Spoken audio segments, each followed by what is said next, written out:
Prepare yourself for a journey beyond the ordinary, where reality blurs with the unexplained, where folklore meets the enigmatic and unexplained.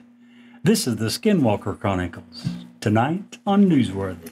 2 words and 2 question marks.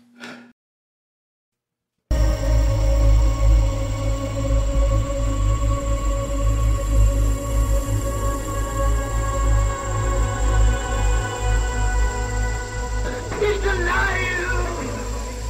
Have you checked the children? Get out!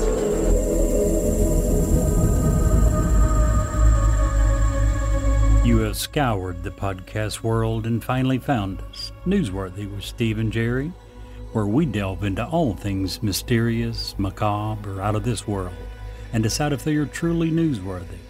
2 words and 2 question marks.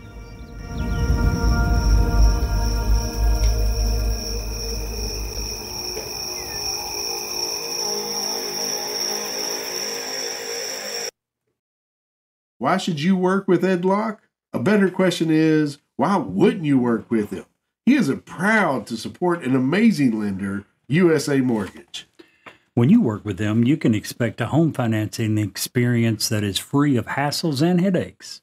They have complete control over your loan due to in-house operations such as processing, underwriting, closing, and funding. USA Mortgage represents a lot of fantastic things, but they are especially thrilled to partner in several community outreach programs, including Habitat for Humanity, Home Sweet Home, Veterans Community Project, and many, many more. They love going to work every day, which means they love working for you. Ed wants to be your lender for life, so reach out to him today and get the journey started. If you would like more information, please reach out to Ed Locke at area code 502-680-0953, NMLS 448908, USA Mortgage NMLS 227262. USA Mortgage is an equal housing lender. This is not a commitment to lend. Additional terms and conditions may apply. For licensing information, go to www.nmlsconsumeraccess.org. Hello, gentlemen. It is hello. late freaking A little late, Wednesday. yeah. My wife is not happy, but it's okay. No, Come here. truly, come on now. We love you. She just I'm called just kidding. to see if Brett was almost home. He's like, no, we've She been was started. she was cracking the whip, and I was like, not now. Not now. Wait. Yeah, I bet you were. I bet you were. We know how that works. Okay, full disclosure, guys. For this particular episode, I'm drinking Huber Wineries sweet blackberry wine. You drank? Cold, sweet Brett. And before we came on air today, we got into a huge debate about how to solve all the problems of the world. And I have already drank an entire friggin' bottle of it. Don't worry. But the- I have plenty of bourbon for him to drink. But the good news is we did get through, 75-80% of the world's problems. If we could only get the politicians to listen to it. Maybe they'll subscribe to our Patreon. Maybe. Hey, the New York Times listens to this podcast. We've proven that, didn't we, Jerry? For news and advice on Wine? the correct wines to drink and how to drink them. Absolutely. Sweet red is the kind. And cold is the way. Cold is the way. I disagree with the cold and the sweet red. Well, I don't know how the hell you were here. Why are you here? Go away. Have you ever had a cold sweet red? I have, and I do not like sweet wines. Well, maybe that's your problem. That is his problem.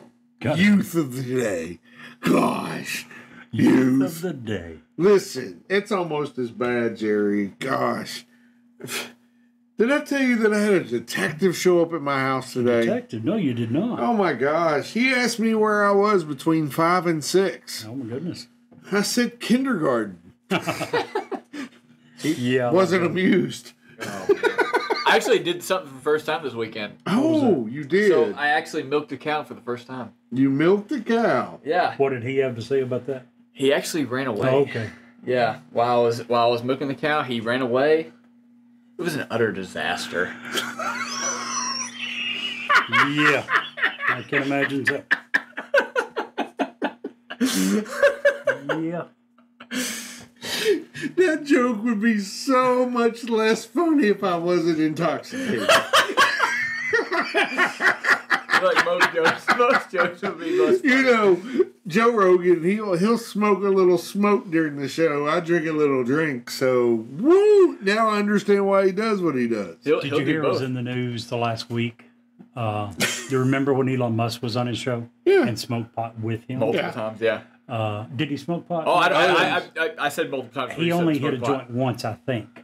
That cost his company millions and millions of dollars. Really? Because NASA found out about it. Huge no-no with the government.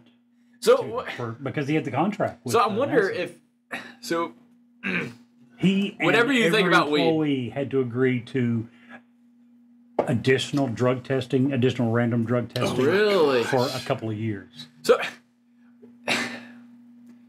if you're okay with, here's my thing: is if you're okay with alcohol, you shouldn't be okay with marijuana. I agree. That's my thing. That's my what was the one we stance always on it. We always go back to the guy in California that got out of prison. Yeah. Oh, and it was legal. He was in prison for 20 years for pot, and he comes out and there's a billboard. You can go buy it. Home delivery. Home delivery. On the billboard. And then we give away who's that arms dealer we gave away to Russia for what's your face? Yeah, I told a cool story about that on air. My good buddy Steph. What was that? What was the arms dealer's name? It was the Lord of War. I don't know. It was the basis of that movie. Oh gosh, what was the name? I'll find it. Go ahead. My buddy Steph is the one that flew him from Baltimore prison to New York for that exchange. Really? Yeah, that was pretty cool. What was the Brittany Griner? Oh yeah, for Brittany Griner. Yeah, a basketball player. Victor. Women's basketball player. Like, ooh. I'm not saying Victor Bout. Yeah. What was his name though? He was like a Victor Bout. No. I meant like he had like a the Lord of War. Like a freaking. He wasn't that. It was a crazy name. I don't know. But Merchant of Death. Like we give the Merchant of Death back to Russia for Brittany Griner, who's making 25 points in the WNBA and nobody wants to. Oh, thanks, Biden. What a great decision. Don't be insulting all of our women. We don't have enough. I'm going to have to tell my women's dad joke to get them back. I'm not insulting women at all. I'm just saying, this is what we traded the Merchant of Death for Brittany Griner. Listen, the cool, it was so bizarre when she told me that story. She said that they wouldn't give his name or any of the names of the agents on board, and she's like, that's really cool though. She said, well, I have to have a name for my log. He said, well, I can't tell you, but if you watch the news tomorrow, you'll know. And she watched the news the next day and saw his picture, and she's like, holy. The Merchant of Death. Yeah, flew on her personal we gave him back to Russia. Okay, so tonight, let me do my dad joke real quick. Oh, you have a dad joke? Yeah, I have a dad joke. I thought you. Brett will like this one. Oh. The sheepdog said to the farmer, "Here, you're 20 sheep." The farmer says, "But I only have 18." "I know," says the sheepdog. "I rounded them up." Oh, God. I saw that one tonight. I saw that one today. I was looking through. I think we look on the same website for our dad jokes. God, so you have an entire week to prepare. It's not like we do this every day. We talk about it. Okay, Steve is saying this, and he literally will be like 5 seconds from the episode starting and be like, "Wait, I gotta get my dad joke." No. You're right, he does. But the reason he's got a problem with his joke, it's a math joke. He still hasn't got it, so he thinks there's no humor in it. Oh, man. Math sucks. Hey, whoa. Math is awesome. If you're not good at math, just round them up. Yeah. Which is what the sheepdog did. I got it. Round it up. Hey, we have a new visitor on the podcast We tonight. do. We've often had Ramona. We've often had my dog Edna or Sketty. Yep. Tonight, Goose, a time or two. we've had Goose a time or two. Cessna's joining us tonight. It's my other one-eyed cat. We have two one-eyed cats, and if you put both their eyes together, you have one cat. I didn't realize that cat was one-eyed. She has two, but only one of them worked. The other one Really? is, I didn't know that. How long have I known you, and how long have you had this cat? And I didn't know If you that. look at her, you'll see the definite One's difference glassy. in hers. Oh, I it's very see. I glassy. see that now. Yeah. I've never noticed that. We are the house of broken animals. What can I say? The only animal not broken is Ramona, and that's because we actually paid for her. Yeah. But crazy. Sorry to interrupt with my terrible dad joke. No, that was Please a go terrible dad joke. But we've been going way so long, Yes, guys, and we apologize for that. We enjoy what we do. We love doing the podcast. Tonight's episode is actually it was a requested episode. You know, somebody wanted us. If you want us to do an episode based on anything, where would they send an email to that, Jerry, to request a great episode? They could send it to Newsworthy with StephenJerry@gmail.com. Yeah, absolutely. Or you can text us. You can send us an email. We love new show ideas. Absolutely. And tonight's show is one of those. First of all, at the end of the show, don't forget to stick around for an awesome bonus story. Tonight's bonus story is probably one of my favorites we've done, so check that out. It is a good one. Very good one. Make sure you check that out. It is it's cool and it's funny. Check it out. And those are after we do a main, we talk about the main topic, we have a little ad break, and then we do the bonus story. So make sure you stick around, check that out. But we've got to stick to time this time. We've been going over and over and over and over, and so we're gonna put it to it tonight, gentlemen. Fingers crossed. Fingers crossed. We're gonna try. We'll see. Steve is on his second bottle of wine. Brett's chewing on some bourbon. Jerry is the only sane person about us. Jerry is the only sober person. Diet Coke. For sure. Coke Zero. His Coke Zero. Is that stuff good? I love it. So, see, here's the thing. Go ahead. Sorry, Brett. No, you go ahead, Jerry. You go first, and I will go. I haven't had a soda in probably at least 8 years. Good for you. I'm the same way. So probably me and 10. Steve are the same way. And my drink of choice back in the day was Dr. Pepper in a can, not in a bottle, not in a bottle. I liked it in a can because it was strong. It was like, I'm pretty sure that if I drank one today, it would turn my head inside out. So you've not even had a sip? No. The worst, the closest I've come is at some restaurants, they'll have orange lava burst, which is high C. That's about as close to soda as I get. But they'll also have Fanta orange, which has carbonation. Right. That's the difference between them, basically. And they'll give me the Fanta in replace of, and I'm like, you know.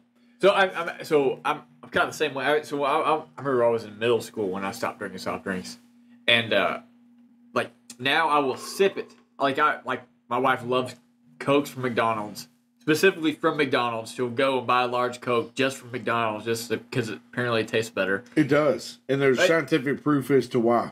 Apparently, they put like sugar in there. I actually went to school with a girl who owned a McDonald's, and she claimed that they got a special Coke just from McDonald's. I'm not sure if that's I'm not sure that's true or not, but it would have to be if there's a difference. She claimed that it was. It has to do with the amount of carbonation versus, if you notice, you go to McDonald's, their straws are wider too. Okay, just notice that when you go to McDonald's.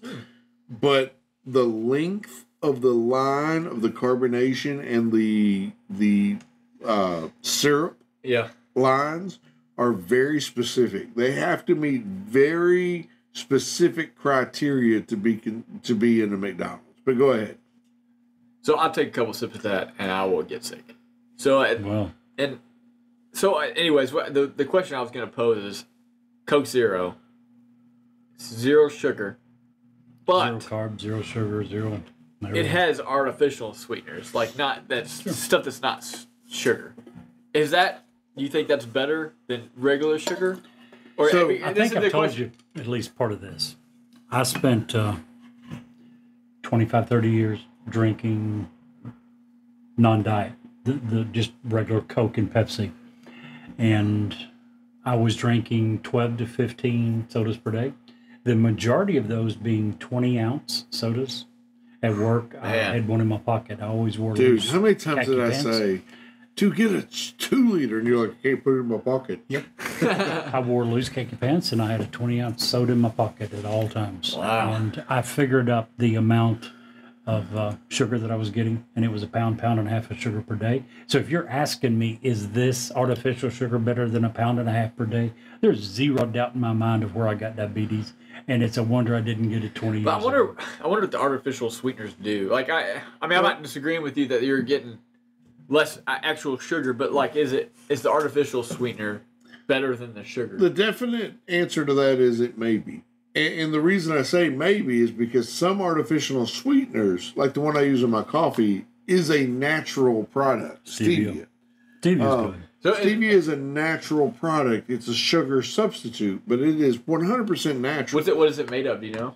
Stevia plant. The stevia plant, which looks a lot like an agave plant, which makes me happy because that's what they make. I asked this question not knowing. I don't have a position. That's on this. why I'm just I asking. like it. Yeah. And it has zero aftertaste. Yeah. Whereas you get a sucralose or a Splenda or a Splenda Sweet is what I was Low or thinking of, whatever. yeah. Those are artificial. Comes from the leaves of the stevia. Back Plant, to the also known as- At least question. that's so it's a But that's natural sweetener.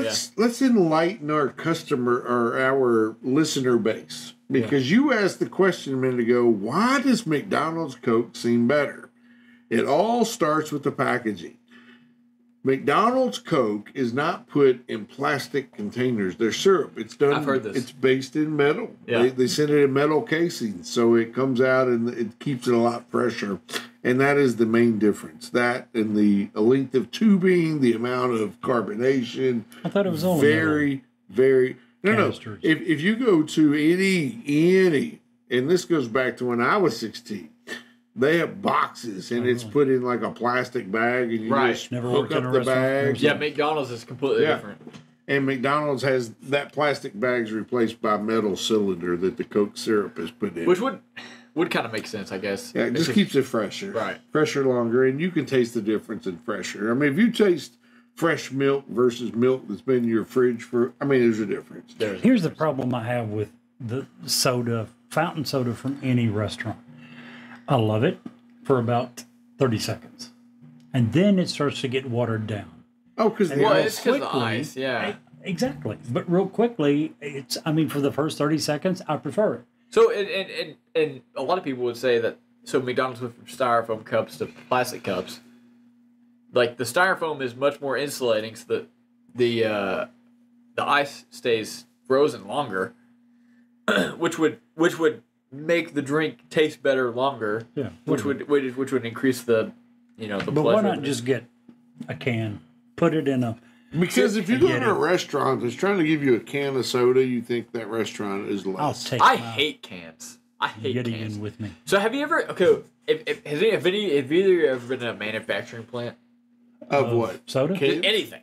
Yeah. Anything. I used to work in one. How dirty is it? Nasty. Well, Okay, I want you to think of that can going through a manufacturing plant, probably getting shit on and pissed on like by rats and whatever else. Like I worked at Walmart. We used to get dog food with maggots full of it. We got those. are you out. telling me... You're sitting here drinking I'm whiskey. Brett's a huge whiskey lover. Do you think the same That's- thing happens with your whiskey? This is self-cleansing. How do you even begin to argue? Dude. This is self-cleansing. dude. Listen, okay. What are you talking about? There's no bacteria in this. All right, I got to interrupt. Question I gotta for the interrupt. listeners. Can you tell we've been drinking? That's my question. All right, I got to interrupt. Again, tonight's show asked for and requested by a listener. Thank you very much. We appreciate Yeah, no, that. thank If you very you much. want, once again, before we get started, if you want to request an episode about whatever, Let us know. please let us know. Oh, sorry. I was going to tell you all about what the bonus story. I brought up the bonus story to say that I had a bonus story that I was going to use, but decided against using it in lieu of the one we used today. But This one was so good, we wanted to include it, I definitely wanted to bring it up real quick. and here it is. And I apologize for that. But I had asked the guys a few minutes before we went on air if they had ever heard of redefined meat. And they said, No. No. yeah. So redefined meat is something that is no longer in my email. It is a I'll just have to go by my memory. I can't find it. We'll come back to. No, it's fine. We'll go ahead. Basically, it is. There are 110 restaurants throughout Germany and Europe that are using redefined meat. What is redefined meat, Steve? Well, I'll tell you.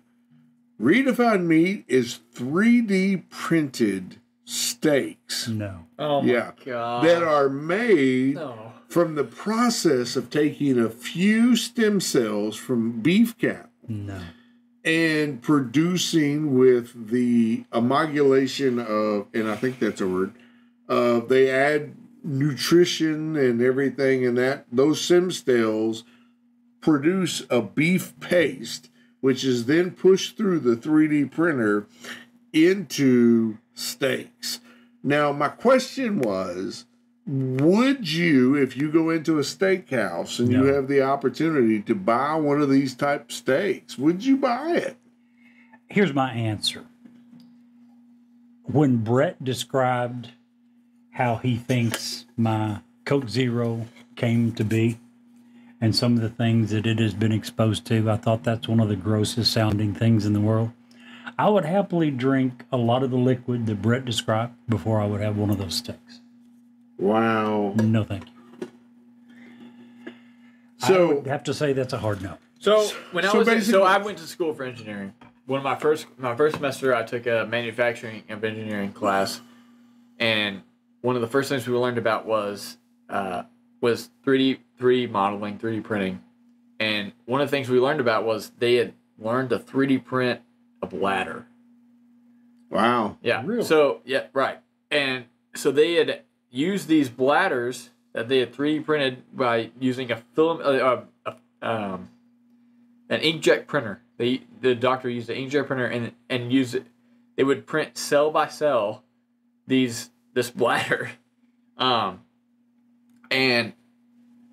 the people who they had put the bladder in would have been living for 10 plus years at this point. So let me read this article to you and see if it sounds like the same. I found the article. And this is written by Brooke Betcher, I'm sorry, and it was produced August 9th, 2023. It says, welcome to the future. A factory in the Netherlands 3D prints, and this is crazy, 500 tons of steaks per month. The Redefined Meat Company will supply German restaurants with printed fillets. So this is good cuts of meat, fillets. Approximately 110 German restaurants are already buying the meat, and I'm using air quotes, from Redefined Meat. To begin the 3D printed meat process, scientists biopsy a batch of sample animal stem cells depending on the type of desired meat. Beef, pork, poultry, even fish. So it's not just steaks. These cells then undergo in vitro proliferation process, bathing them in a nutrient-dense serum with climate-controlled bioreactor. So this is all very technical, and I apologize. Over the course of the next several weeks, these cells multiply, interact, and differentiate into the fat and or muscle cells that make up the bio-ink. Then, a robotic arm uses that ink to dispense the paste-like cultured meat filament in fine layers atop one of another. The arm follows the instructions of an uploaded digital file using computer-aided design or CAD software in order to replicate the correct shape, structure of the intended meat. 3D printed meat material must be viscous, yet firm enough to reproduce a structural model complete with accurate tissue vascularization depending on the type and the cut of the meat. What country was this? It's being produced in the Netherlands for Germany. And people don't notice the difference? 500 tons per month. So here's my thing: So- I'm not saying this is we're getting into Star Trek, like where we have those. I have an Earl Grey tea, please. Like it's like computer, give me a steak. Right. Like, that's what we're getting into. Really, I mean, 500 tons. So it's not only we're able to if you- replicate tissue of that significant. I mean, we're able to replicate a steak.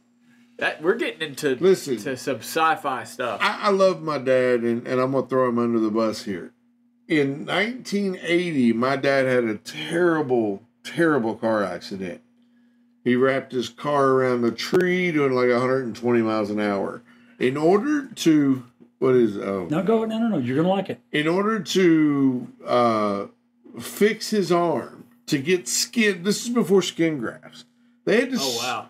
So, just to show you where we've come in 30 years, they had to sew his arm into his stomach so that his stomach, the skin would grow back over his arm, and then cut it back out and tie it all together. And now we're producing 500 tons of steak from a couple of cells. Like I It's said, insane. we've created bladders with 3D printing. Yeah. So The last I heard, I thought this was like a gray, mushy yeah. type crap grown in petri dishes. Wagyu. Am I pronouncing that correct? Yeah, Wagyu beef? Wagyu steak. Take a look, gentlemen. That looks just I like would a eat that. Yeah, I would that's eat- what it is. I would eat that. I can't tell the difference. Isn't that crazy? I mean, I could tell a little 3D difference, but printed beef.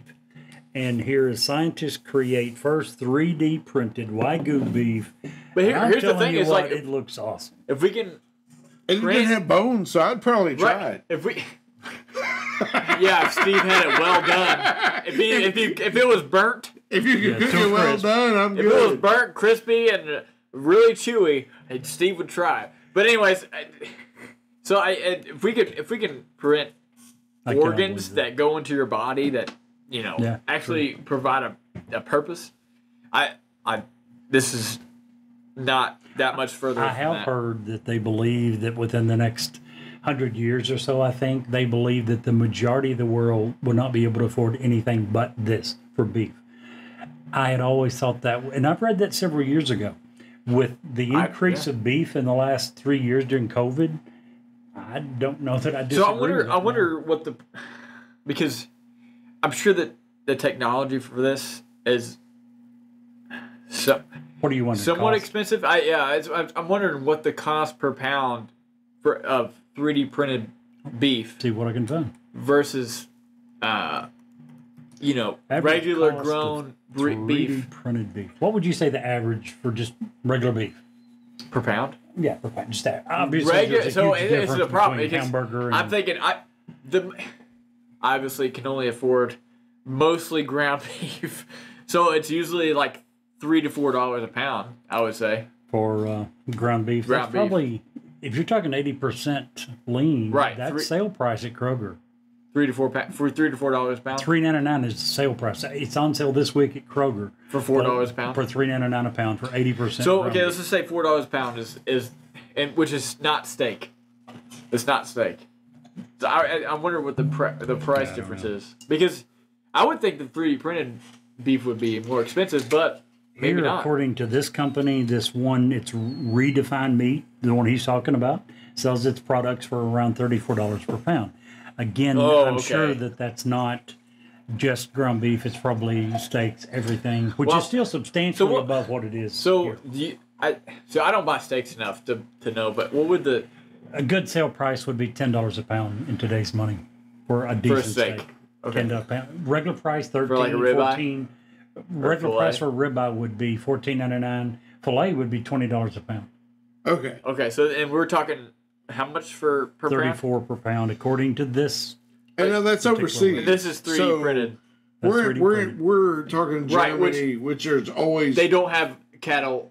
right. It's a lot more in They there. don't over there. have And a- they also haven't brought this up to scale. Scale will bring the price down dramatically. Sure. As What far do as you cost. mean? When you're doing it, that mass sounds produce.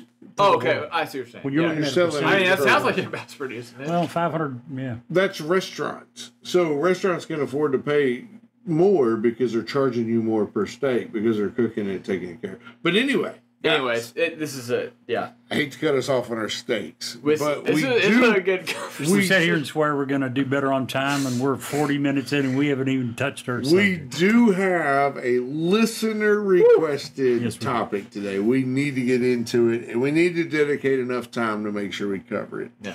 So tonight we're going to cover skinwalkers. Skinwalker. Now, this is not to be confused with Skinwalker Ranch, which is completely different. Did either of you guys find Skinwalker Ranch I did. come up yeah. in your message? And actually, my wife asked me if she was like, "Hey, are you going to talk about Skinwalker Ranch?" I was like, Skinwalker Ranch is a entirely different scenario. entirely different episode, really. It really is. And I have an episode in mind in the future for alien-based places. We actually have a place very close to us that we want to check out. It's in Wilmore, Kentucky, where there is a place that even the fire and police department isn't allowed to go without a federal escort. Wow. And the escort... Wilbur? Huh? Wilbur? In Wilmore, yeah. Wow. So... Where is it? That's close. we're going to talk about that in a future episode. I'm going to hold that close to the vest until I get more information. But Skinwalker Ranch is going to be very similar to that. We're going to talk about weird places that the government knocked off the list. Tonight, it's all about skinwalkers. Brett, do you want to tell us a little bit about what's going on with skinwalkers? Yeah, so So we can get into the topic. I don't mean to cut you off. I know we can talk about steak the rest of the night. we can talk about steak a long time. Also, second bottle of wine. So Yeah. look at me being aggressive and assertive with two bottles of wine. Woohoo! I'm technically on my second bottle of bourbon, but I didn't have very much in the first bottle. I was going to say, Brett, you're staying the night. So, so skinwalkers. So throughout history, there were a type of harmful witch who has the ability to turn into, possess, or disguise themselves as an animal. The biggest culture that had talked about these skinwalkers were the Navajo. They called them Yi Naldushi. Maybe butchering that translation. I think you're totally butchering that translation. Yi Naldushi. That it translates to "with it, he goes on all fours." So they represent the antithesis of the Navajo cultural values. So the Navajo had so-called medicine men who utilized these powers to heal and aid members of their communities. At the same time, those who would practice Navajo witchcraft seek to direct the spiritual forces to cause them harm or misfortune to others. So this is something that has been in Navajo history, Navajo culture, throughout history. This type of Navajo witchcraft is known as the witchery way, which uses human corpses in various ways, such as tools from the bones and concoctions that are used to curse, harm, or kill intended victims. So, do you think that this was actual Navajo law? Now, I know the answer to this. This is one of those things. Or if I'm a Navajo and all these white men are moving in on my turf, so can I use this to scare them? So here's the problem is the Navajo, and it's something I had looked up in my research, but the surrounding areas of the Navajo, they all have similar stories of some sort of witch that can transform into an animal, and they don't all call them the same thing, but they're basically all skinwalkers in this case. And so, one thing that I was going to talk about that I can kind of already bring up. Could I add one thing to his question? No, go ahead, yeah. Everything that I read says that they're not allowed to discuss this, and they do not discuss it with outside people. Right. So my answer would be absolutely not. This is not a scare tactic to run people away. Well, here's the problem. That's the exact problem is that if you look up skinwalkers on Wikipedia, you get 2 paragraphs of information, and that's it. Yeah, you have to dig for this. You have to dig, and it's because the Navajo very rarely share these stories with outsiders, and even more rarely with those who they have to make sure that they trust these people. They also believe that it's possible to almost create by talking about. Right. Right. So you can, if you talk about this particular evil too much, you're helping bring it back to you. And that kind of leads to... Which is why we're on a strict time level here. I do not want this all up in my house. Right. So the Navajo are part of a larger cultural area that also includes the Pueblo people, the Apache, the Hopi, and the Ute. There are also other groups that have their own visions of skinwalkers, but each being a witch that can transform into animals. As I just said, witches are seen as evil in these cultures, performing harmful ceremonies and manipulative magic, and a perversion of the good works medicine people traditionally perform. So, again, in these cultures, medicine people have learned the good and the evil. So they usually know the good magic and the bad magic in their culture. Traditional healers are said to be people who are they're opposite of witches. So the witches are those who have seen to be corrupt. As Jerry was saying, they're reluctant to reveal skinwalker lore to non-Navajos or to discuss it all among those that are not trusted. To become a skinwalker, he or she must be initiated by a secret society that requires the evilest of deeds. The killing of a close family member is most often a sibling. So that's usually in tradition of the Navajo Indians. That is the condition of becoming a skinwalker. After completing this task, the individual acquires supernatural powers, which gives them the ability to shapeshift into animals. So, skinwalkers are often seen as coyotes, wolves, foxes, cougars, dogs, and bears. Not the things you see on movies and TV. Right. Right. Just there's that one video, and Jerry brought it up earlier when we were talking about this, that every once in a while you'll see on Facebook, I caught this on my trail cam. And it's a picture from a movie that is obvious. Yeah. It's crazy. Yeah, right. What's the movie that you... Extro. X-T-R-O. Yeah. Was it from like 1983? It was a British movie. Extro is the 1983 British science fiction horror film. Yes. Brett. I remember numbers. Good job. Yeah, right. So yeah, you look up in my research, there was this story from 2014 where a person had gone viral from posting this picture from this movie, and it obviously they had found, oh well, it's this movie that nobody's seen. So is this the basis of lycanthropy, or for better words, werewolfism, or did that come first? Do you know? I don't know personally. I don't know if Jerry... I don't either, but this goes way back with Navajos. So I don't know which one come first, but I would almost guarantee you the Navajos did not hear people describing and talking about werewolves and turn it into something of their own. Because at that point in time, they had very little dealings with the rest of the world. Because this would at least go back to the very, very beginnings of America. And it wasn't just the Navajo. It was all the surrounding areas of the Navajo. Yeah. Isn't that crazy? And I say that because I'm a very big believer that people of the time drew on caves and they saw. There's some truth to everything. You know, when we see cave drawings of people with helmets and what we would consider what would look like an alien or an astronaut today, it's hard not to say, you know, I'm of the mindset that they drew what they saw. Right. So why would they not believe in what they saw? Yeah. It's such a different world back then that, you know, even if they can't put words to what they saw, like, you know, we talk about some of the pictures. We do a lot of alien stuff on this channel.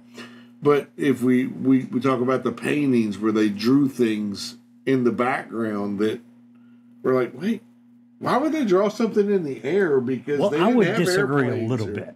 And here's what I mean. Of course I think they also drew things that they thought about and considered, not just things they saw. Right.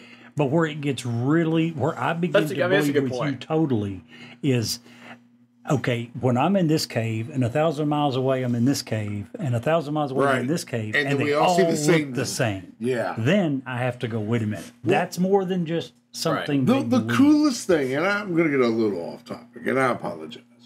But when we talk, I love South America. I go there, I've been there several times. And to see the Aztec ruins, and we talk about pyramids and how they have pyramids there and whole villages that are wrapped around the pyramids. And then we use LiDAR, and under the jungle, you know, the LiDAR penetrates all that vegetation. It penetrates all the moss and everything that's grown up. And regardless of whether we can see it, the LiDAR can see it. And there are entire stone cities that are laid out. It just blows me away. Sure. It blows me away. No, I agree. 100% agree. But yeah, I didn't mean to. No, you're good. Yeah. So Back to the Navajo. back to the Navajo, and so they these skinwalkers, they choose what animal they want to turn into. So depending on the abilities needed for a particular task, such as speed, strength, endurance, stealth, claws, teeth, etc., they may transform again if trying to escape from pursuers. Because of this, the Navajo consider it taboo for its members to wear the pelt of any predatory animal. However, sheepskin, leather, and buckskin are acceptable.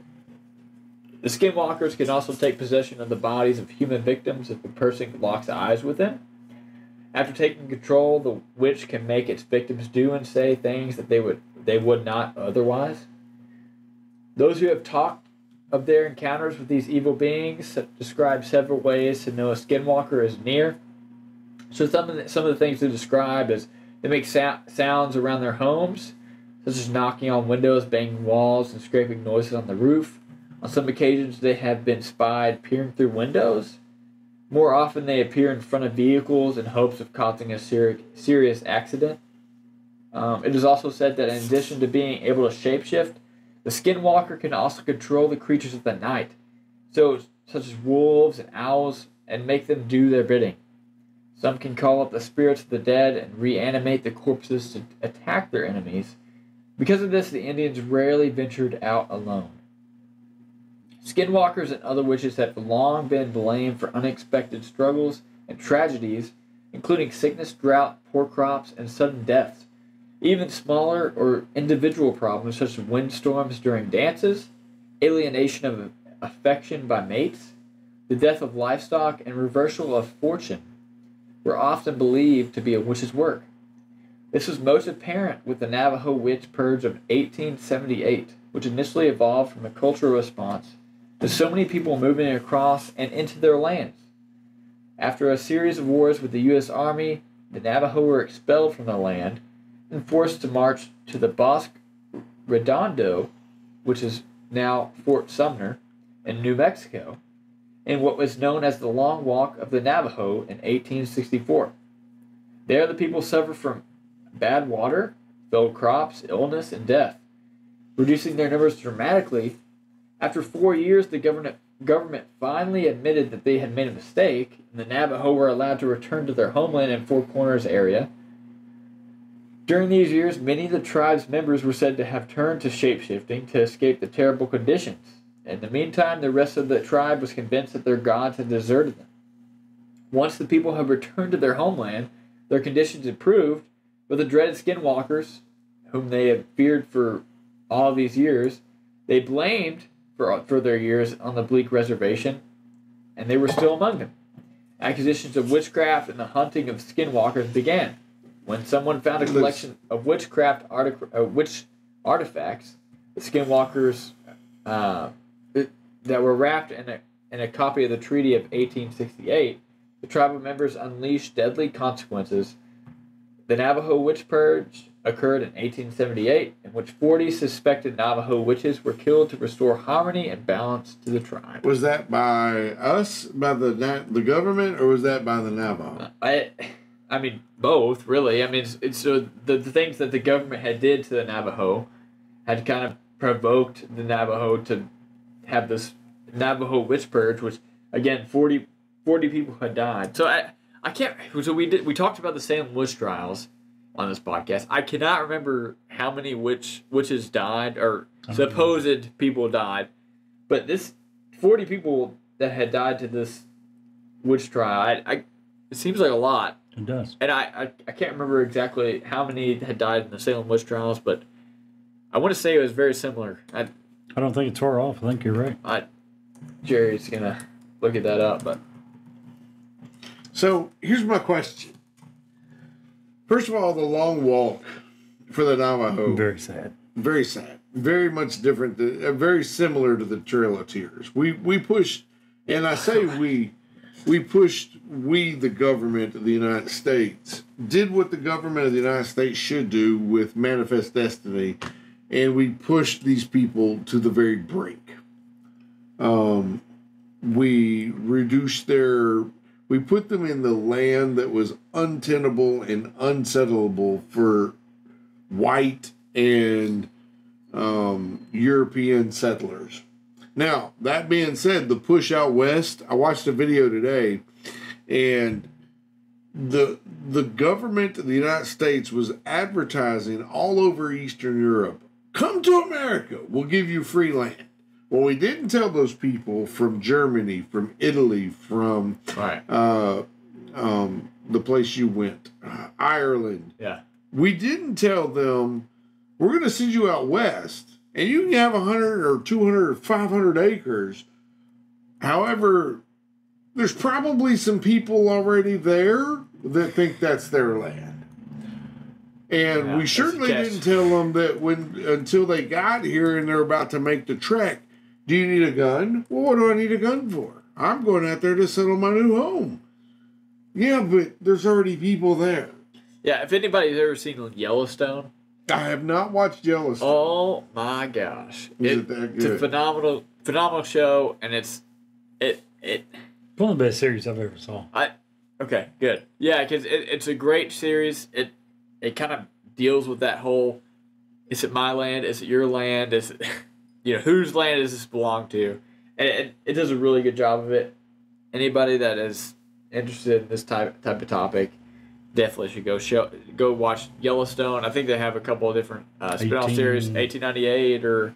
And then 1923. 1923 with Harrison Ford. Anyways.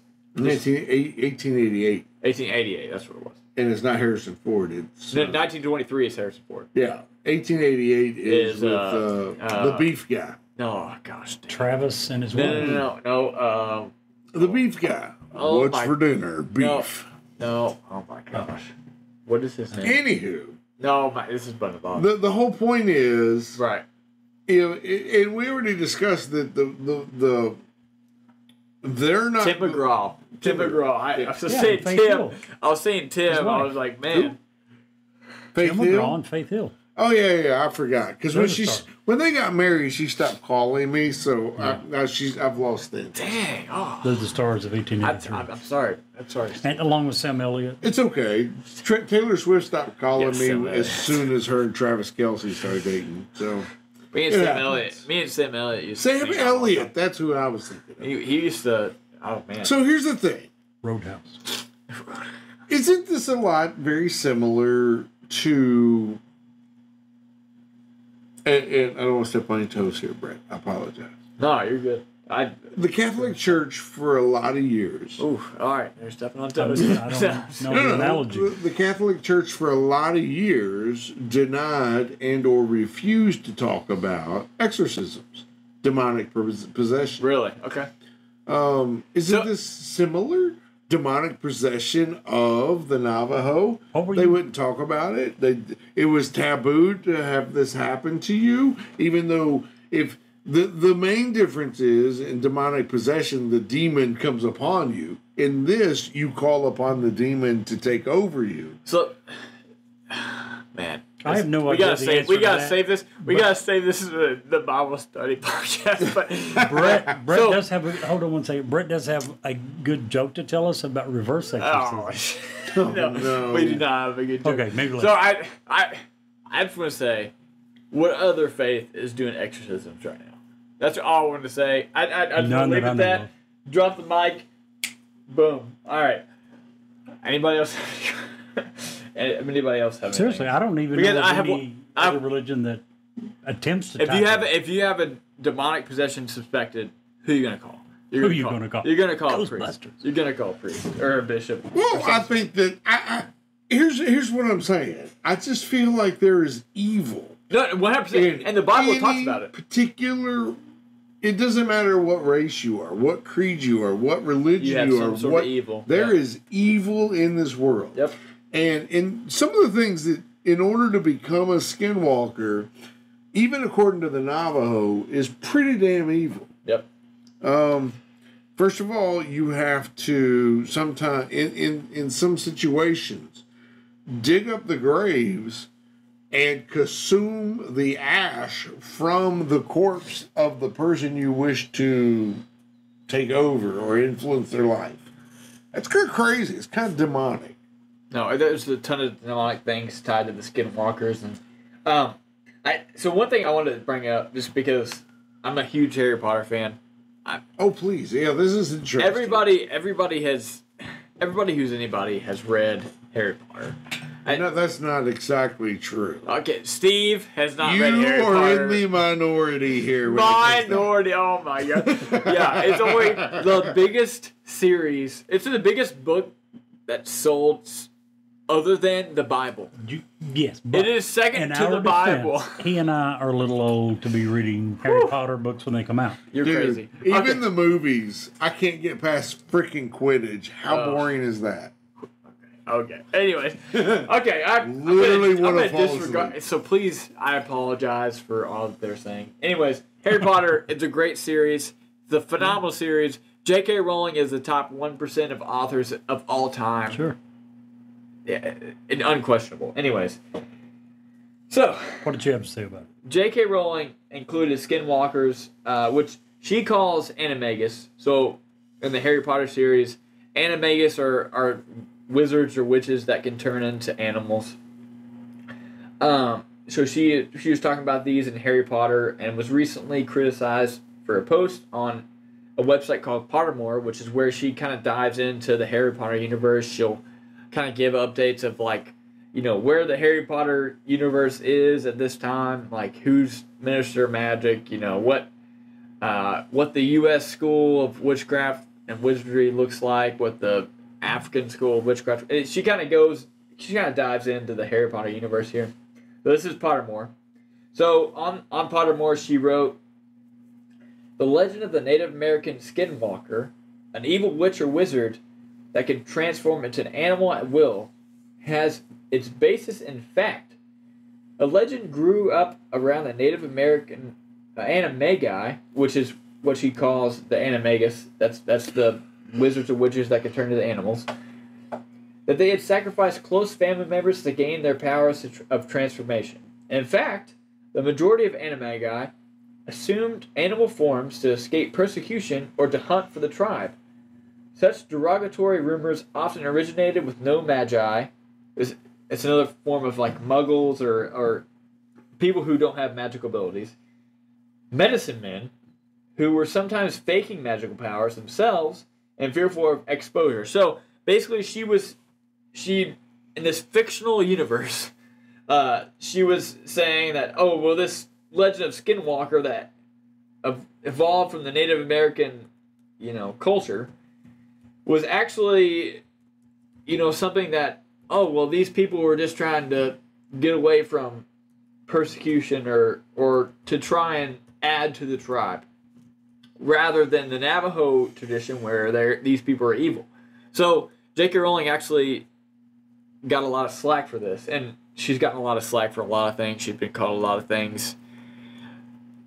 I'm of the opinion that J.K. Rowling is still very progressive in her thinking, and I think that she has done a lot for women's rights. I think that she's done a lot for even homosexual rights. And I'm not saying anything negative against her. I'm just saying this is what she said.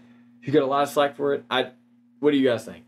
So she was. I have a lot of respect for her. You have to, for one of the most renowned published authors in the world. Whether we were talking a week or so ago, I'm not a huge Taylor Swift fan. Still have a ton of respect for her. When you have that kind of success and you're able to put on tour after tour after tour as she has and come back with the kind of numbers she has, you have to have a ton of respect for her, even though I'm not a huge fan of her. And you're talking about the she has the highest selling series of all time, and this is the highest selling book series of all time other than the Bible. She is second to the Bible. That is like a huge accomplishment. Sure, absolutely. And it deserves a ton of respect. Here's the thing. When she gets to be on newsworthy with 2 words and 2 question marks numbers, then we'll talk about being That's a different successful. level of That's success a right whole there. different level. Oh yeah. I went to Scotland. We went. Me and my wife. We had a Harry Potter wedding. I'm just gonna. I have bias. Now the I have truth comes bias. Me and my wife. We had a Harry Potter wedding. Harry Potter reception. I won't say wedding. We had a Harry Potter reception, and we went to England, Scotland, and Ireland for a honeymoon. One of the places we went on in Scotland was this hotel that she had supposedly wrote part of the Deathly Hallows, which is her last book in the series. The hotel room that she wrote that, I think she had signed some sort of wall or some sort of pillar or something. You could walk in the hotel, she had like signed a pillar. I know that for a fact. But the hotel room itself was rented out for like 3 years, sold out for 3 years. And I want to say that the hotel room was like $3,500 a night. It was like ridiculous. This is one of the places we got to visit. Because somebody had slept there? Basically, J.K. Rowling had wrote part of the Deathly Hallows in that room. And it's sold out for like 3 years. Listen, as reported last week, For thousands of dollars. the hotel that The Shining was about just sold for $475 million. So there's a fool born every day. The Skinwalker Ranch is something we definitely need to talk about at some point. Yeah, absolutely. But listen, here's the thing. In J.K. Rowling and Harry Potter, she took a lot of grief for that. But was she wrong? I mean, she brought it to the attention of the people. But you're wrong about what? Was she wrong to use it the way she used it? So the problem is, so. problem is, At all. and what people are talking saying, just the fact that she brought up the Native American culture, which she's trying to make her universe feel real. Which, I don't. If you're okay with the witchcraft part of it, which has been a part of many cultures, to make the Skinwalkers feel somewhat real in this universe, we have an actual Skinwalker legend from the Navajo Indians. Yeah. Why would you not? Why would you not use that? So Jerry and I talk all the time, and I like to donate money.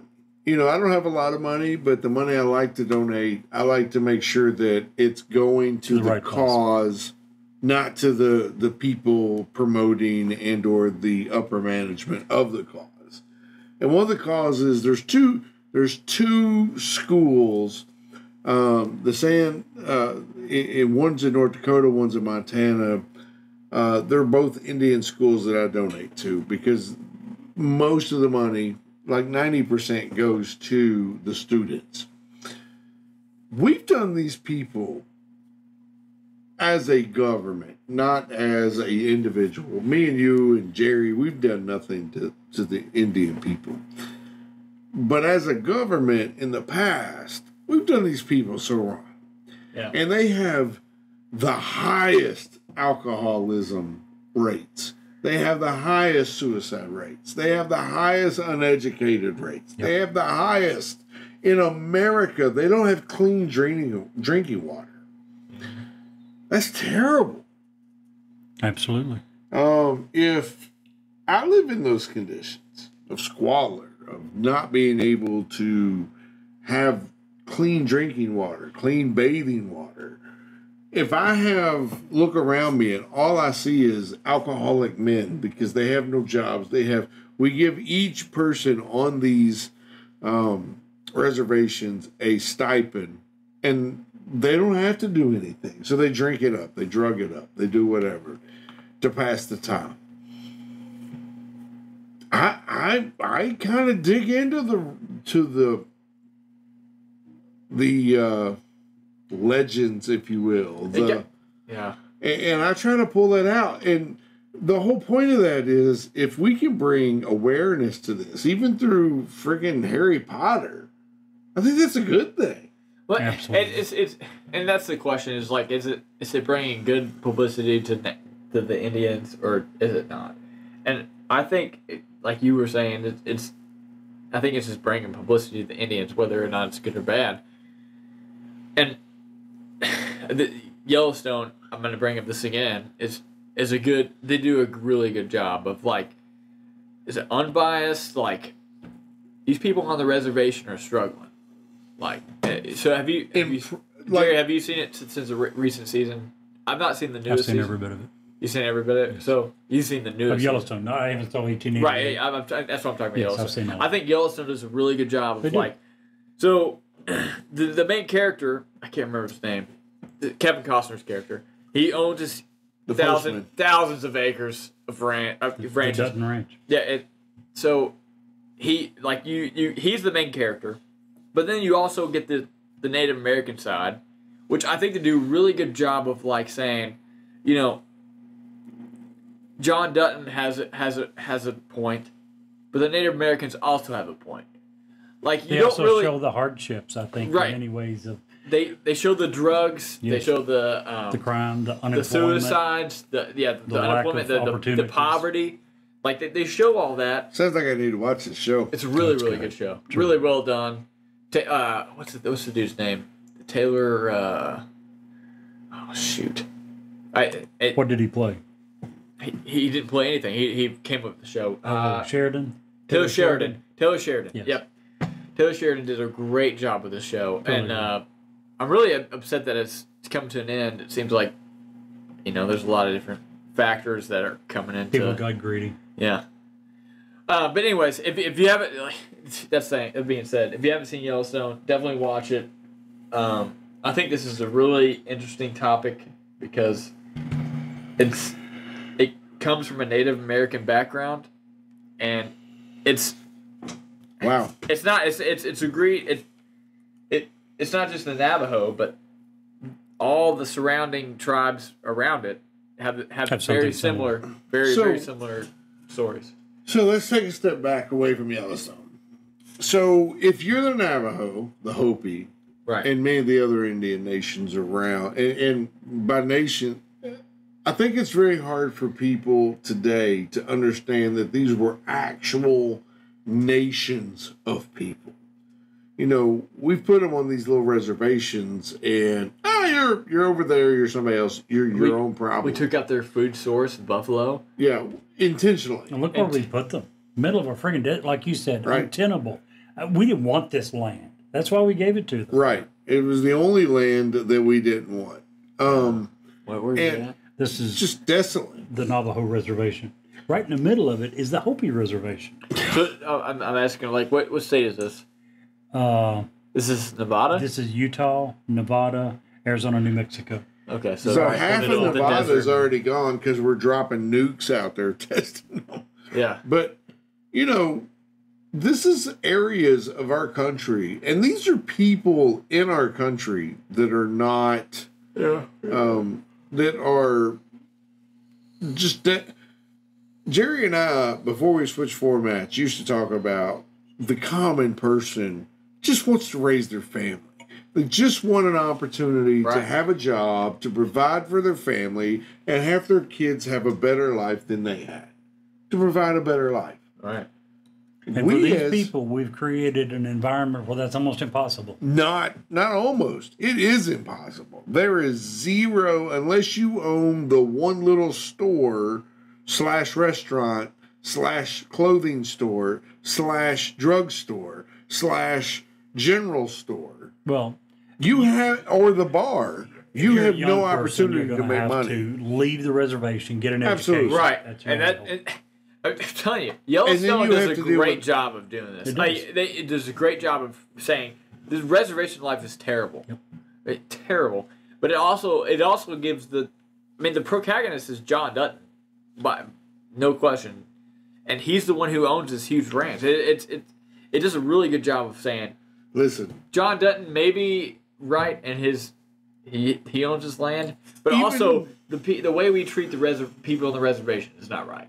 even today, and I've never watched the Yellowstone, but even today, or I will say 10 years ago, 15, 20 years ago, the land out west, the laws are still very skewed to the large landowner. Here's an example. I moved out to Idaho to open. Yeah, I lived in Idaho for a while. We opened a brand new store in Salmon, Idaho. The nearest airport, commercial airport to Salmon, Idaho is in Missoula, Montana. It's right over the mountain range. In order to get from Missoula to Salmon, it was over the Bitterroot. You had to come across the Bitterroot Mountains. And there were several large landowners in between the two.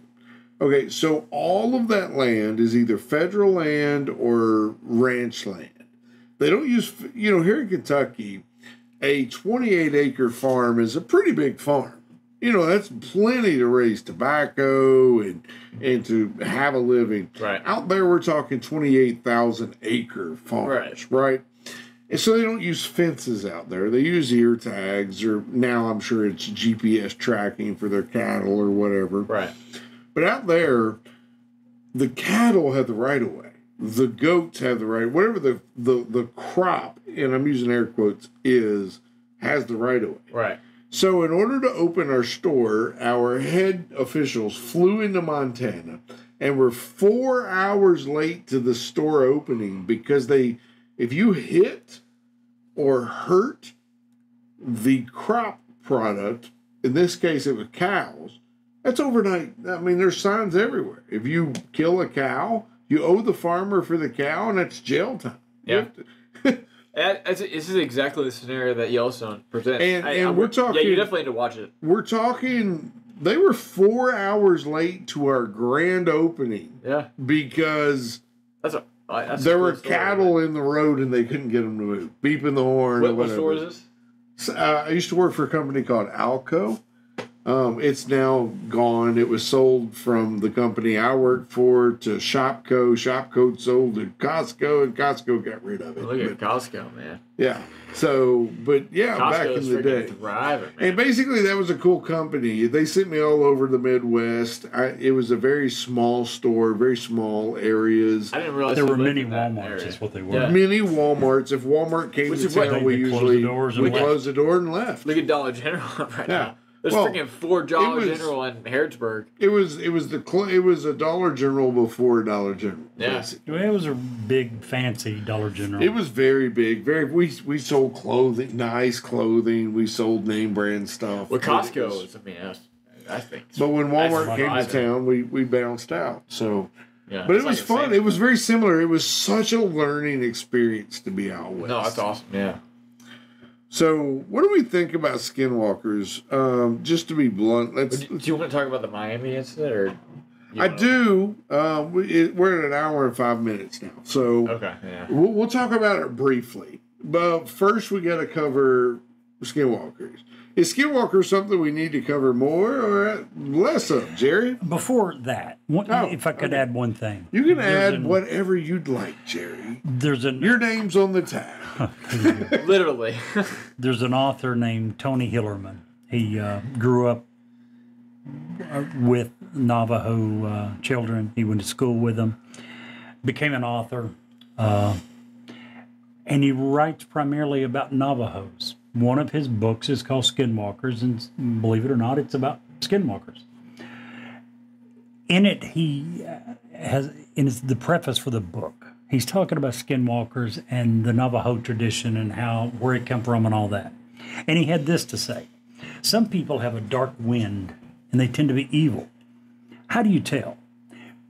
People who have more money than they need and they aren't helping their kinfolk? That's one symptom of it. When I read that, I thought, holy crap. Apparently, most of America's skinwalkers. Right. Just to give a different perspective. Do I think more or less?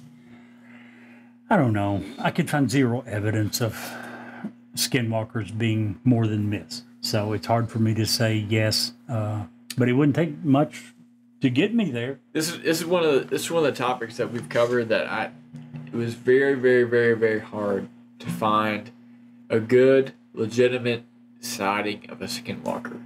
I'm not saying that the Navajo culture is a made it up.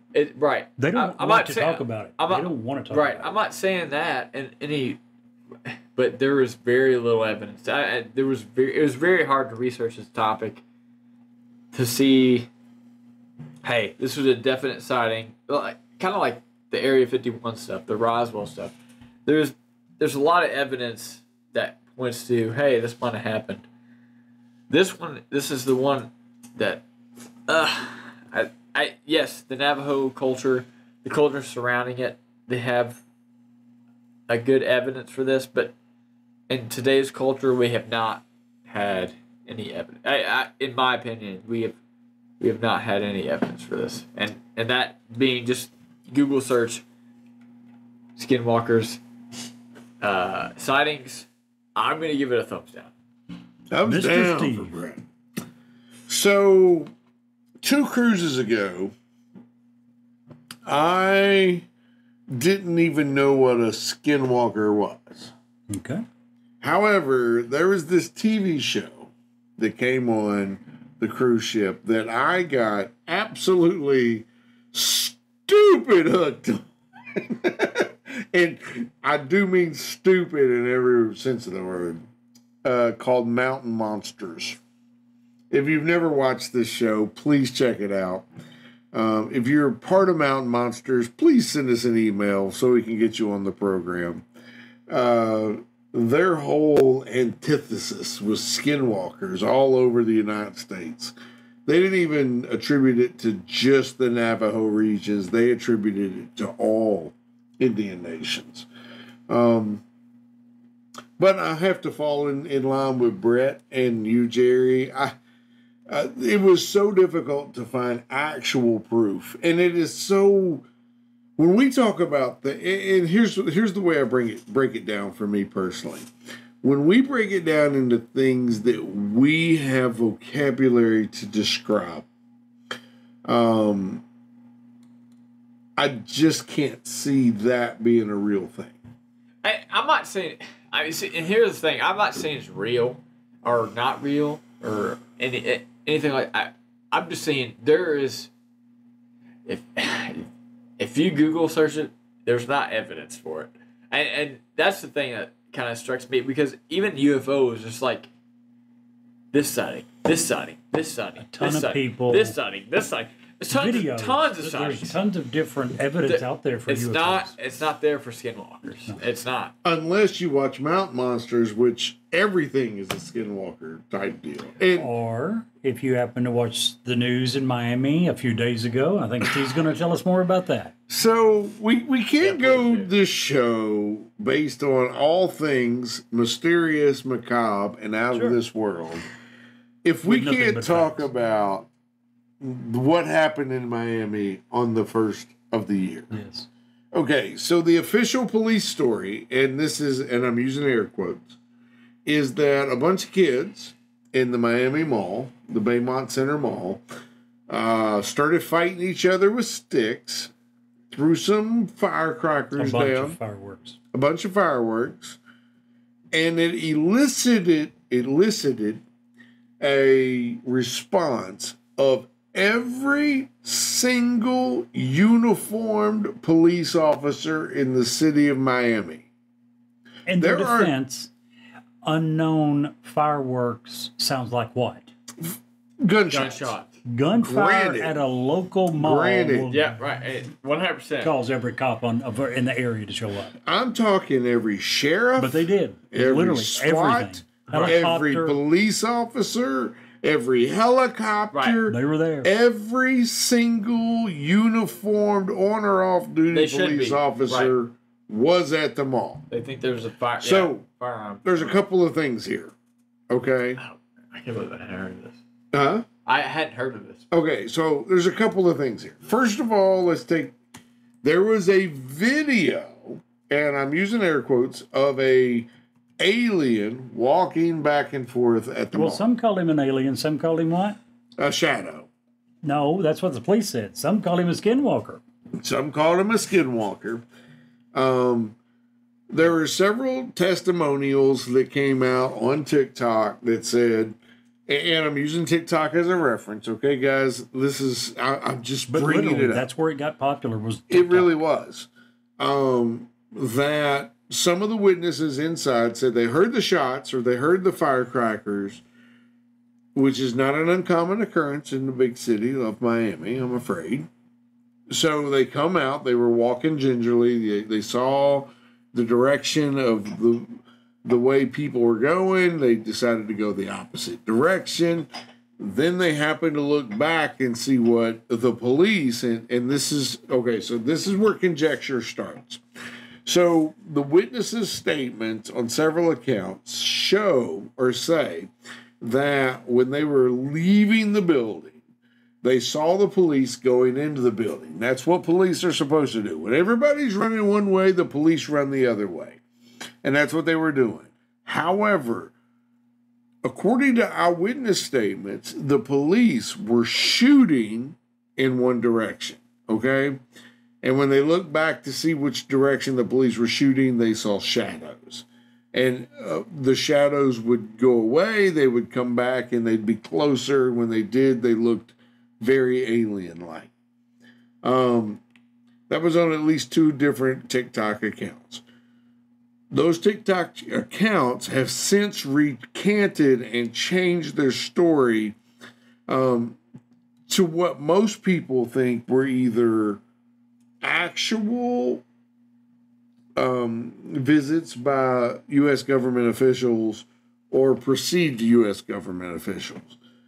But the bottom line is, if you watch the video, and you can pull this up on any website, YouTube, whatever, the police presence in that mall area does not warrant a bunch of kids with sticks and some firecrackers. I'm sorry, it just does not. But that's not what the calls that came in said either. Agreed. And if I'm in the mall and there are fireworks going off and I'm like, it sounds like gunshots, I'm calling the cops. Right. I don't disagree with any of that. My kids are in this mall like, hey, there's gunshots going on. I don't disagree with that. Oh, yeah. There were some rumors that the airspace over Miami had been shut down. I did look that up. I looked at an OTAM that was not, that did not happen. It did happen on January 2nd, but that was because of a radar glitch. It had nothing to do with, and it wasn't that they shut airspace down. They just shut down runway access, which is a little different. Basically, they're not letting planes go up in the air without being able to track them, and that glitch was successfully. What was that reason? What was the reason for that glitch? It was a technical glitch. It happens a lot, believe it or not. Okay. Yeah. Basically, what happens as a pilot, you learn that an OTAM will tell you if I'm flying to Cincinnati. Right. If Cincinnati has a technical issue, they're not going to let me land. They're not going to put me into their air. They're controlled, and I'm using air quotes. They're controlled airspace because once you go into controlled airspace, you are supposed to be where they tell you, when they tell you. So, when planes take off, do they have the gas? Do they have extra gas to be like, absolutely? If we're gonna land in an area that is not going to allow me to land. So okay, fuel's the most expensive part of a flight. Right. Okay. So when a plane takes off, it has enough fuel to get to where it's going plus X number of miles or X number of minutes. It already has an extra amount. Right. So if I fly out of Colorado and I'm heading to Cincinnati, and I'm in my jet, and I'm flying, and I'm Mike, and I'm in Delta. Right. Oops. We need a... and I'm flying, right? And Cincinnati says, hey, we got a technical glitch. Our radars are down. We cannot allow you in our airspace. You have enough fuel to divert safely. Make sense? Or to hover around to get put in a holding pattern. So when you say divert, You mean To a divert to nearby another Yes. airport? Yes, either divert to another airport or to go into a holding Wow, so you have a pattern. lot more fuel then. Yeah. And they do that. That's safety. They don't That's across country? That's every flight? every flight, every You single wouldn't be flight. allowed to. You will never be in a flight that requires you, say, to go from Cincinnati to Anchorage, Alaska, and that's taking every single bit of your fuel. That's You'll good knowledge. Never, That's good knowledge. You I will mean- never be in that situation. So everybody who's afraid of flying. You will never be in that situation. You will divert. You will stop. A lot of when you see these when you log and you buy a flight and it has a layover. The layover is so they can check the plane and fuel the plane. Right. Gentlemen, sorry to interrupt. I No, know you're we're good. way over time. Could I add one more thing? Absolutely, Connected with Jerry. flying. Absolutely. Mr. Mike, we love you. For those who don't know, Mr. Mike is one of our old listeners. Old Speaking school of- OG. Yeah, he's one of the OGs. He absolutely is. I am drinking from a Mike Bought Club. Newsworthy glass Wine right glass, courtesy of Mr. Mike.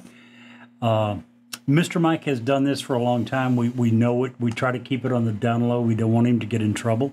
He's a pilot with one of the major airlines in not only the United States, but the world. Right. But what a lot of people don't know, unless you've listened to us for a long time, is that Mr. Mike loves us so much that he has, for a long time, borrowed, quote unquote, one of the company jets, and he flies to countries and lands there just so that he can download one of our episodes from this country. If you look up Newsworthy and the number of countries that we've been downloaded and listened to, there are many. It just come to our attention the other day. We've added another country, China. Mr. Mike, we love you. Thank you so much. We appreciate it, but please do not risk getting caught. We don't want you to. We appreciate it. We love you for doing it, but please don't go to China. China's a long way. That's a long We I don't know how picked up- much fuel listen, you cost. we not only picked up China, he stopped at Pakistan and Korea this year. What's the one country apparently he's been to many times? Oh, Slovakia. Slovakia, one of the top countries for Listen, downloads. guys, I just want to say we have a huge following in Slovakia. Please email us and tell us why. Please, if you're in Slovakia right now and you're listening to Newsworthy, shoot us an email at Newsworthy with Stephen Jerry at gmail.com. And that goes for any of these countries that are Yeah. China. What's the oldest? Can you go back to Israel. This is page. We've The, listened to what's so the many. next page? Here's page 1. No, I Canada, want to see the Netherlands, next page. Australia. Okay, page 2. We don't talk about numbers a lot anymore. Korea, here on Taiwan, Mexico, All courtesy of Mr. Finland, Germany, South Africa, Thailand, India, Spain. If you Listen. listen Thank to you, any of Mr. those, We don't get into numbers anymore because it's, you guys don't care. It's something that we just find amazing. If you live in one of these countries, please email us. Especially Slovakia. Let us know. Tell us what you want to listen to. If you have a Seriously. local legend in your country that you want us to talk about on Newsworthy, let us know what it is. A lot of these local legends are really difficult for us to find. We dig every week to find new and exciting and different stuff to talk about. and we read every email. We read every We email. absolutely read every email between the three of us.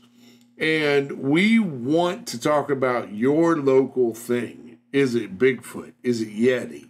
Is it the Slovakian river monster? You tell us what it is. We'll do the research. We'll present it.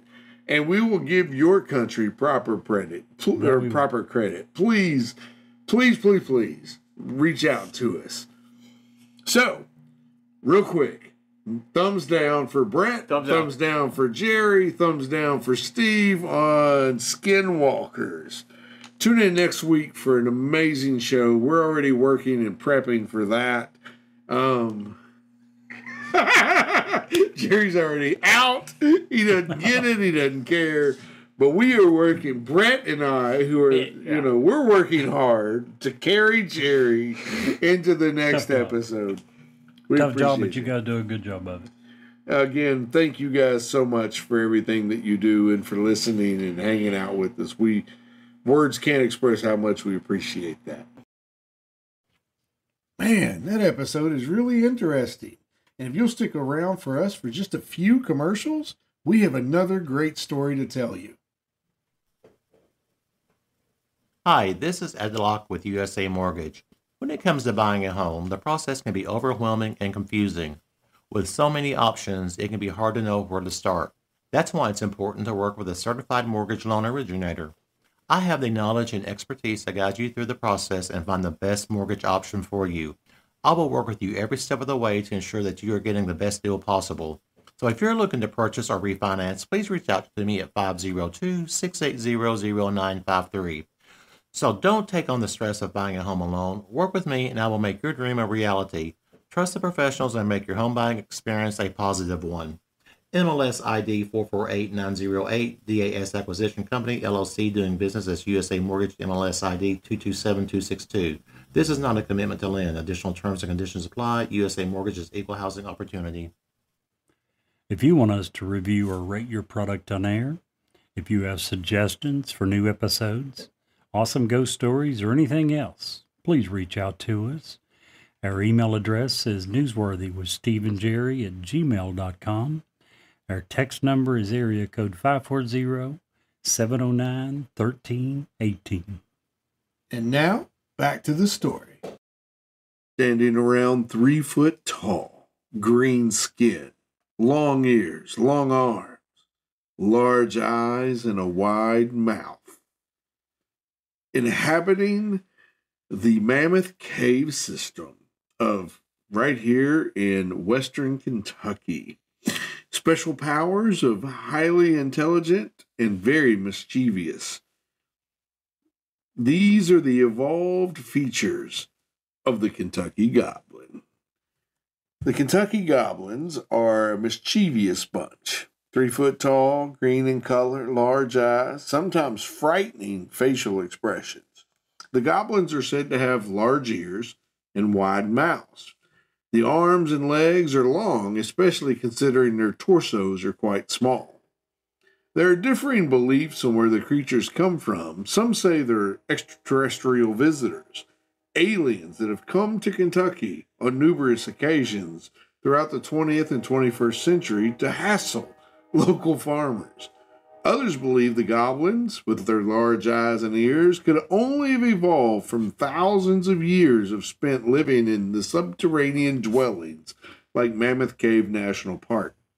No matter the origin of Kentucky's Little Green Men, the witnesses who have come forward over the years have all shared one thing in common. They were terrified of the creatures. Though the creatures were small, they seemed highly intelligent and intent on mischief. So, if you're in Kentucky, grab a reservation because you'll need it, and then go to Mammoth Cave National Park and see if you can see your very own Kentucky Goblin. And Jerry, if you can't see the light, be the light.